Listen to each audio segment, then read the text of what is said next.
When you're learning how to crochet, the first thing to learn is how to hold the yarn and the hook. But to start off, I'll make a slip knot so that we have something to work with.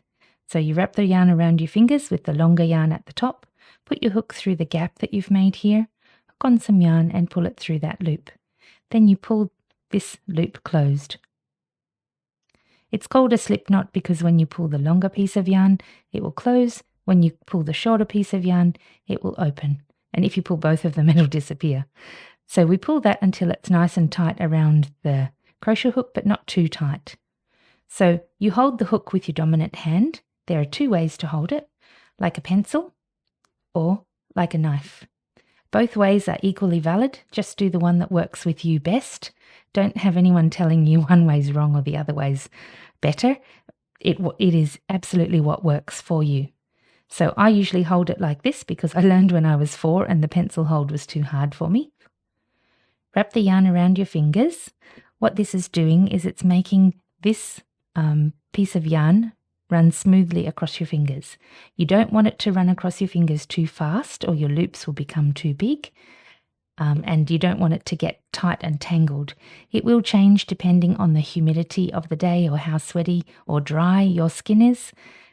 And so what we do is we hold the work with these fingers here. You can do it with 2, you can do it with 3, whatever works for you. But you want to stay close to your work here. So I wrap the yarn around the hook, twist the hook so that it's pointing down towards the little gap that's at the bottom there, and pull that yarn through. If I try and pull it through any other way, it will get caught. So you twist it right around so that this hook here is pointing down towards your fingers, and then pull that through. What else you're doing here is you're loosening with this finger, just relaxing a little. It's not a huge movement, but you relax a little to allow this yarn to pull through. And once it's through, this loop could be big, it could be anything, but you use this finger to tighten that yarn around the hook. You can see that finger is the only thing that's controlling this being pulled back towards the hook. I've gotten too far away now. So the motion is wrap the yarn around the hook, twist the hook, relax this finger and pull through.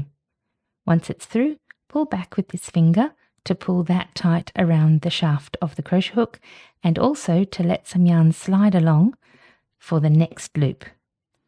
So wrap the yarn around the hook, twist the hook, pull through the loop that was on the hook, and then pull back gently with this one to tighten and release more yarn. Again, wrap the yarn around the hook. Usually we go around from the bottom side, hook on some yarn and twist, and pull it through the loop that was on the hook. Pull back to tighten that around your hook. Wrap the yarn around the hook, twist, pull through, loosening and tightening. And you should be able to get a nice row of very neat, same size stitches. Making a big long chain may seem boring, but it's absolutely the best way to practice how to hold your yarn, how to hold your hook, and maintaining the same size loops. Some of the kids I've taught to crochet have used it to make themselves a bracelet or an anklet, but you can also make some projects. I'll have a project in a separate video where you can practice your chain stitches.